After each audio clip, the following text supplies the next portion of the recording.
Are we live? Okay. I mean, this could all be. Yeah, I think we. That's the cool thing is we don't have to be rigid. Yeah, because you can cut all this out. Yeah. Or I can keep it all. This will be like a blooper reel. This is the intro. Right? Yeah, it should be. And keep in mind that we are completely ignorant and uneducated on everything we talk about. Yeah. So we're not trying to act like we're experts on any of this. We are not. Yeah. So. What was it, last week? Yeah, it was a couple days ago. I want to say it was like Friday morning.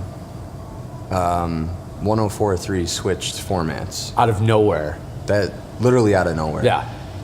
So, I don't know, I was driving and I went to, I always listen to 104.3 when it was like the 80s stuff. So the cheesy stuff. Yeah. That and 94.7 are like my two favorite stations. Yeah. So, of course, I switched it over, and Lil Wayne was playing, and I'm like, so I knew something was wrong. Yeah. So I texted my friend Lisa, who's in the radio business. Yes. And at first, I was not sure how I felt about it, and then a couple hours after listening to it, it's literally my favorite radio station. It might be the best radio station ever made. It might be. I mean, like I caught a lot of hell because as soon as I heard it, I texted you. Yeah. And then I posted that I wasn't happy with it, and then it was just like, if you look at the thread, it's like people from high school, and they're all like, "Oh, I know, this is the greatest thing ever." And I'm like, it's good. Like I'm happy that there's a station playing old school hip hop. Yeah. And not the new crap that's out now. Yeah. Like you listen to 103.5, and I can't stand it. I mean. My problem with a lot of radio is just it's repetitive, but I understand why it needs to be that way, so I get it. Yeah. But they really hit a genre, like they hit it on the head. There was nobody playing any of that stuff. B96 or Kiss would do a little throwback once in a while, but it was never. So I think basically Two White Crew has its own radio station. That's pretty much what it is. Yeah. And a little bit of the boy band night. Yeah. I've heard a few of our set lists on there too, but people are going nuts over this station. I've not seen a reaction like that. I think the marketing department for that station is genius. Yeah, kudos to that. They just didn't say anything. And then that first day, I heard a bunch of songs that I haven't heard since late 90s, early 2000s, and they're all really good. Oh, it's great. It was when hip hop was still good. Yeah, I have not changed I really haven't changed the station since the Friday. Since it switched over? Week, yeah. 94.7 now, and I noticed this too. If you listen to their tagline, they changed it. Because they say we're the only one playing. We're the oldies, 80s, all that stuff. The thing that I loved about 104.3 was they'd play Donnie Iris, they'd play, John Parr, Josh Parr, St. Almost Fire, stuff like that, kind of more 16 Candles-ish. Yeah, they were more 80s, and they did the all 80s weekend stuff. 94.7, which 94.7 is my favorite station because it's 60s, 70s, 80s. Yeah, it's all over the place. Yeah, but I did notice they did change their tagline. It's Chicago's own, Chicago's only, whatever. I feel like 104.3 always changes formats quickly. Yeah, it used to be oldies 104.3 when I got out of college. I worked there. Yeah. And since then, it's been 4 different stations. Yeah. So 104.3 is awesome. It is awesome. It's the best station ever made. It's we'll see how long they can keep this fire going because I'm seeing on my feed this morning and yesterday morning when I woke up, it was just people losing their minds over how awesome 104.3 is. That's what I was saying. Radio, I never see, nobody really talks about radio that much anymore. Yeah. Like you just said, people are posting on Facebook every day. I'm seeing something about this station. And right now it's hot because obviously it's new. They're not really running, it's a lot of commercial free. Mm-hmm. There's no DJs, so it's just music. Yeah. So we'll see once they install a morning show and all the, they get the jocks and commercials start. Yeah. Because like I was saying to you earlier, I already see a little bit of repetitiveness in their playlist. I'm already hearing the same stuff sort of. If you listen in the morning and then I listen again in a couple hours later, you'll hear the same. I've heard In the Club almost every time I turn it on, which I'm not complaining about it. Yeah. That one, Genuine Pony, where I feel like they've already every time I turn it on, that song's on. I've heard everyone in the boy band's gonna make fun of me. I can't remember the name of the song. Real Slow. What the hell's? Oh, Next. There you go. Too Close. Too Close. Yeah, there you go. Like I've heard. I did hear that one too. I've heard that a couple times. Yeah. We just need to talk about it. Yeah, because we literally just started talking about it off mic, and we're like, it needs to be addressed. Discussed, so yeah. So we'll see by the time this gets released if the hype is still. Hopefully, by the time we put this out, it'll still be a station. Yes. Because this is like 2 weeks in advance. That would be crazy if it wasn't. It might not. I don't know. They're what is it called? The Jams? Yeah, the 104.3 Jams. Yeah, the Jams. Yeah. So it's like I think their tagline is like I don't know if it says 90s, but it's just throwbacks basically. So, so far pretty good. Yeah. We'll check back in on it later. Yeah. After this short break, we will discuss partying while working in the entertainment industry. We'll be right back. New Year's Eve, 115 Bourbon Street, the hairband night, front stage, and rendition in the saloon. And the big room is basically a giant nightclub, all DJs. All of our main DJs, which it'll be great. Yeah, it'll be awesome. The main thing you need to know about is the tickets are only $70 up until November 30th. Which is Thursday? Yes. Whatever day, November 30th. Yeah, this Thursday. Yeah. So December 1st, the regular price is $75. And 115bourbonstreet.com. It's right in the top, the link. It's easy to buy the tickets. The package is insane. It includes everything, basically, except for like super top shelf stuff, like Johnny Walker stuff. Yeah. Red Bull's included, imports. There's a buffet for dinner. Then they put another buffet out later with breakfast stuff on it.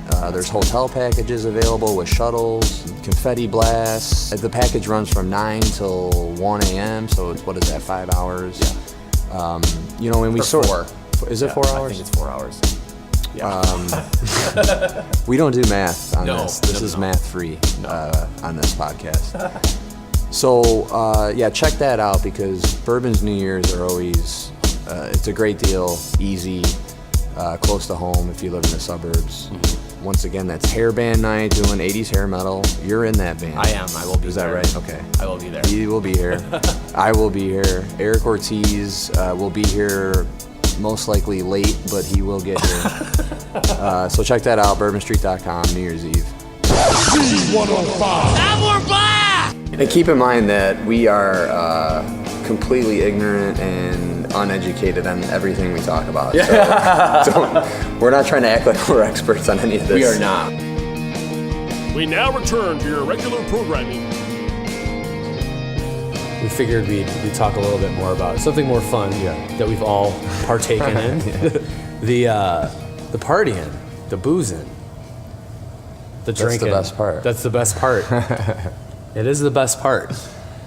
We mentioned it in the first podcast with the relationship stuff, how alcohol can hurt or add a little fire onto an already lit flame. I think that for bands or even a DJ, like when I used to DJ, like if I had a couple drinks, a couple shots, like I'd be playing shit. I'd be taking more risks, and at least I thought it was better. Yeah. Who knows what it actually sounded like? At least you think it's better. Yeah. But I think everybody should have a shot or two before they go on stage just to calm it down a little bit. Loosen the nerves. But I mean, some people are fucking partying before the show like it's after the show. Yeah, that was me. We've had some good days back in the day at Bourbon, but luckily we've calmed down. We've used to have a few drinks with there's stuff that we can't even talk about. There's stuff that we absolutely we can't even talk about it. No. No. But we used to have a good time. Yeah. I've always drank at shows. I would always drink, even every band I've played in. And then yeah, I mean, at the end of the day, we're all here. You're having a good time. If the band's having a good time, the crowd's probably having a good time. Yeah. Don't have a show and there's like 10 people in the crowd and you guys are fucking hammered on stage. Yeah. Like from the bar standpoint, like it's more tolerable if it's like packed. You know, if it's packed, here, take whatever you want, and we'll roll fucking cases of beer into your van on the way out. Yeah. But if there's nobody there, it's like, you know, fuck off. And we will be right back. At Bourbon, December 14th, Judah and the Lion, which is one of my favorite new bands. Yeah, they're awesome. They have a banjo in the band. I mean, That right there. yeah. So that's a free show.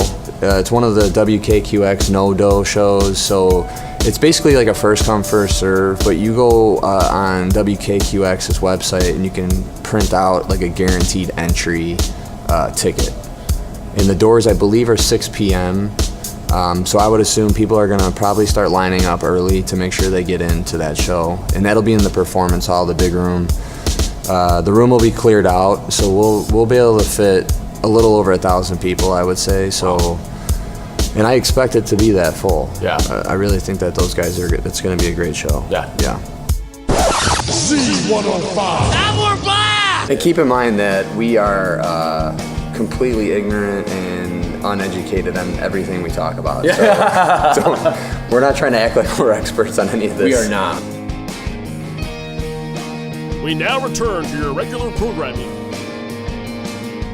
And I've run into situations with bands where, you know, on the good nights, you can get whatever the hell you want. Whatever you can you go, want. You can go to the bar. Whatever you want. Tabs. Whatever Taken you care want, of. whatever And you then there's been some shows at the end of the night. Yeah. You go to the bar and they're Yeah. like, fuck off. Yeah. You know?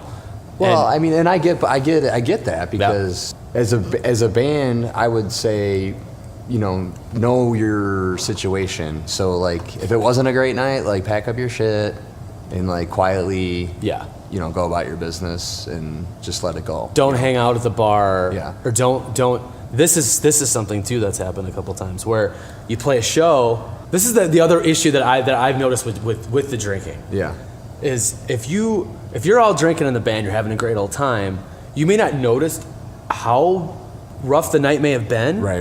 And then after you're done playing, you don't pack up your shit, you leave it on the stage, you're hanging out at the bar yeah. drinking, hanging out backstage drinking. Yeah. And it's like the bartenders need to go home, the Yeah. managers need to go home, barbacks need to go home. Yeah. But you're sitting there partying and having a good old fucking time. Yes. Back in the day, security at Bourbon used to always get pissed. Yeah. When the band, like, it'd be like 4 a.m. and the drum kit's still set up. Yep. And shit. I'm like, And it's understandable. Yeah, I get now, it. but like you said, if there's 1,000 people, right.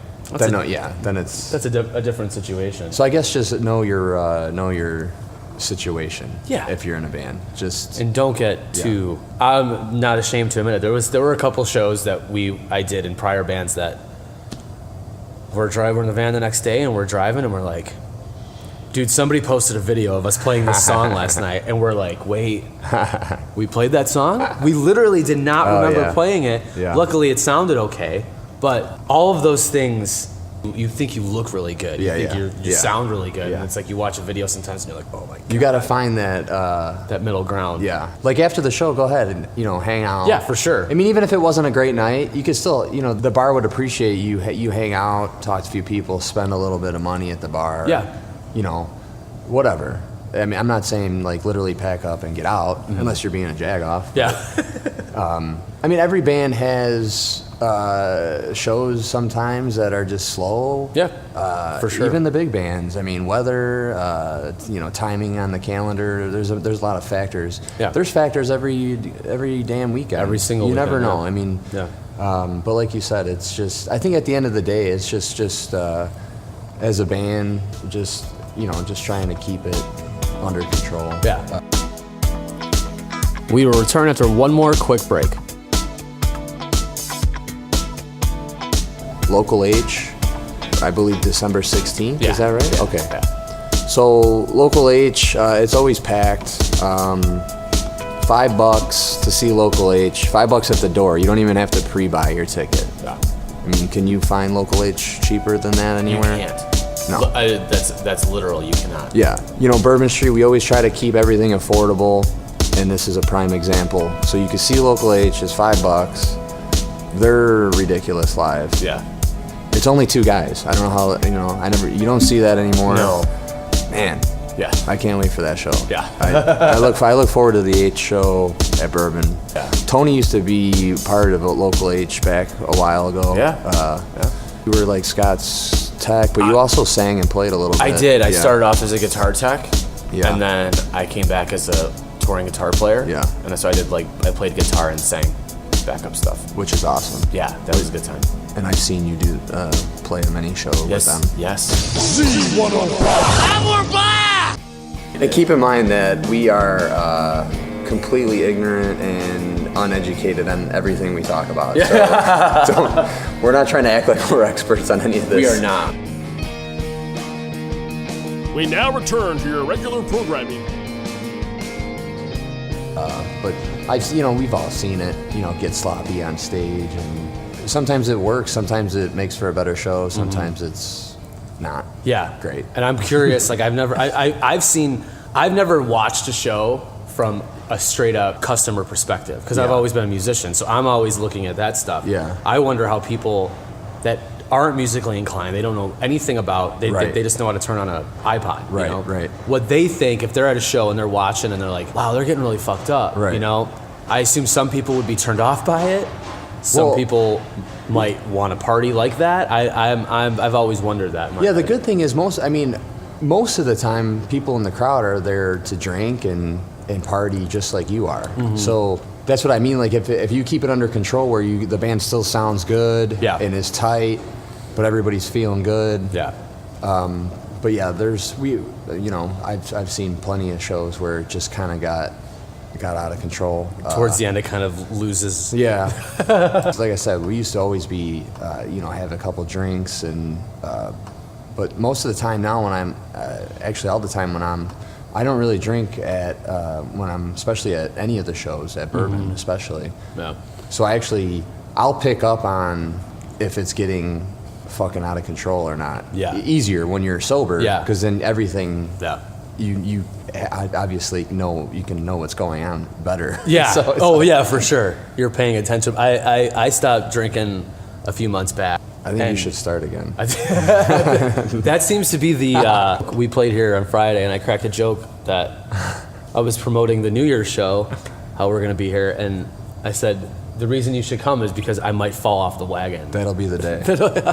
That's the day we'll ruin you again. If I do, yeah. But going into that, like I'm preferring the control now more. Like when I first stopped drinking, and not having that shot or two before I went on, just to calm my nerves. Yeah. It caused some anxiety for the first couple weeks, Sure, yeah. But now I prefer being sober. Yeah.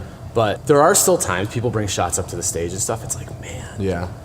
Especially if you're having a good time, show's going well, Yeah. everything's going well. It's like, man, I really want to kick that back. But the one thing I don't miss is being hungover the next day. Well, that's the big plus. That's a huge plus, especially if it's like, okay, you're playing Friday and Saturday. Yeah. Do you really want to be feeling like shit for the Saturday show because you fucking partied Friday night? So it's like, yeah. And sometimes the answer is yes. So yes. And then hair of the dog. Basically, you'll have to drink more Yes. before the show Saturday so you feel better. And that happened. That happened. And then Sunday's really bad. Sunday sucks. That'll be really bad. Sunday you pretty much don't even see because you're sleeping. Right. And then I've been at shows, I've been parts of shows where everybody is drinking and it's like the debauchery. When everyone's doing it, it's fun, And it's just, there's that line. I've seen people dragged out of places. Well, yeah, that's the problem. You don't, especially when you're on stage, because you got a lot of adrenaline, and you might not even know where to draw the line because it's just, it's just you'll keep drinking, doing shots, like you said. Some people are sending full trays of shots to the stage, and there's nothing wrong with any of this. Like I said, I prefer when everybody's loose. Yeah, I don't see it a lot where it's like completely out of control. For sure. I mean, there's been a few times, and I've been here for fucking 15 years. So it's not crazy. No. I've seen a lot of stuff after the show that's out of control. Yeah. But I was usually part of it, so. I'm actually not sure how I still work here, actually. I'm going to have to check. I don't even know how that's possible. Well, that wraps up episode 3 of our podcast here. Please join us next week as we discuss what cover band musicians do during the week and how that affects their shows on the weekend. And then we're also going to play a little game. We're going to dig into Kenny's social media inbox as well as my girlfriend Sarah's social media inbox. So we're going to play a game to see if I can guess which messages are from whose inbox. And we'll probably talk a little bit more about the whole social media aspect of being in a band as well. So thank you so much for listening. Please like and share, and we will see you next week.